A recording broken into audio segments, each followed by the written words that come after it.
Hello সবাইকে। তো তোমরা কেমন আছো? এখন আমরা যাচ্ছি, একটা আমার ইনভাইট আছে যেখানে ডান্স প্রোগ্রাম হবে। তো আমি, আমার হাজব্যান্ড, আমার ছেলে, আমরা তিনজনই যাচ্ছি ওখানটা। তো যেতে যেতে একটা জিনিস তোমাদেরকে দেখাবো, সেজন্য ভিডিওটা করা।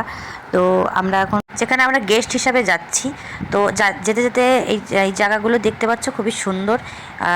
আর আমার ছেলেকে দেখো, ও খুব ভালোভাবে দেখছে। তো এই জায়গাটা দেখতে পাচ্ছ, এটা হচ্ছে আইটিসি রয়্যাল বেঙ্গলের যে হোটেলটা, সেই পাশ থেকেই আমরা যাচ্ছি।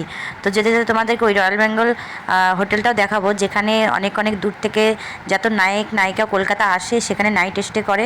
সেই হোটেলটা আমরা অনেকবার ইউটিউবে অনেক কিছুতে দেখেছি, কিন্তু রিয়েলে এই আমি দেখলাম সামনের থেকে। খুবই সুন্দর। আমরা পুরো ভিডিওটা ঠিকভাবে মানে করতে পারিনি, কিন্তু বিশাল বড়, আর সামনে থেকেও খুবই সুন্দর দেখতে। তো আরও ছোটো ছোটো তোমাদেরকে ক্লিপ দেখাবো। তো কেমন ছোটো অনেক ভিডিও তোমাদেরকে আমি একটু করে দেবো। তো তোমাদের এই ভিডিওটা কেমন লেগেছে জানিও। Tata, bye bye.